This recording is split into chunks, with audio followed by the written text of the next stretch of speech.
اور اب مدنی خبروں کی تفصیل۔ شیخ طریقت امیر اہل سنت دامت برکاتہ العالیہ کے دوران مدنی مذاکرہ بتائے ہوئے وظیفے پر عمل کی برکت سے ایک اسلامی بھائی کی شادی ہو گئی۔ وہ وظیفہ کیا ہے اس مدنی گلدستے میں دیکھیے، جبکہ عاشقان رسول نے کھانے و سحری کی پائی سعادت۔ بابا جان، میرا سوال یہ ہے کہ جن اسلامی بھائیوں کی شادی نہیں ہو رہی، شادی میں مشکلات درپیش ہیں، ان کے لیے وظیفہ عنایت فرما دیں۔ جن کی شادی نہیں ہوتی وہ رمضان المبارک کے 11ویں اور 12ویں روزے کی درمیانی رات یعنی 12ویں شب بعد نماز عشاء 2 رکعت کر کے 12 نفل اس طرح پڑھیں کہ ہر رکعت میں سورہ فاتحہ کے بعد 12 بار سورہ اخلاص پڑھیں، 12 نفل پڑھ کر 100 مرتبہ درود شریف پڑھیں، پھر تمام نفل اور درود شریف کا ثواب حضور پاک صلی اللہ تعالی علیہ وآلہ وسلم کو ایصال کریں، اور پھر سرکار نامدار صلی اللہ تعالی علیہ وآلہ وسلم کے وسیلے سے اللہ تعالیٰ کے حضور گڑ گڑا کر خلوص دل کے ساتھ کم از کم 15 منٹ اپنے لیے یا اپنی بہن بیٹی کے لیے اچھے رشتے کی دعا کریں۔ انشاءاللہ تعالی اگلے رمضان سے پہلے مراد پوری ہو جائے گی۔ ایک اور بھی عمل ہے جو قدر آسان ہے، جس لڑکے کی شادی نہ ہوتی ہو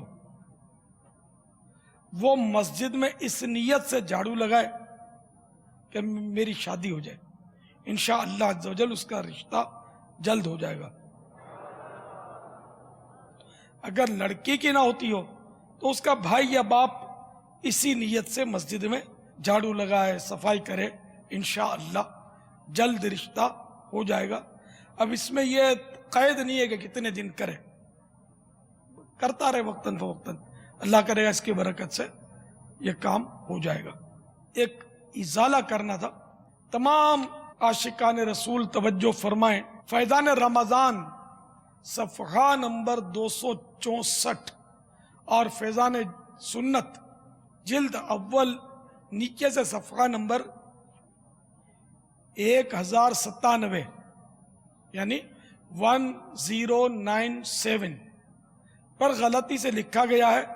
معجزہ اور کرامت وہی ہیں جو عقلاً محال یعنی ناممکن ہو۔ درست عبارت یہ ہے، معجزہ اور کرامت وہی ہیں جو عادتاً محال یعنی ناممکن ہو، لہذا اپنی کتابوں سے لفظ عقلاً کاٹ کر اس کی جگہ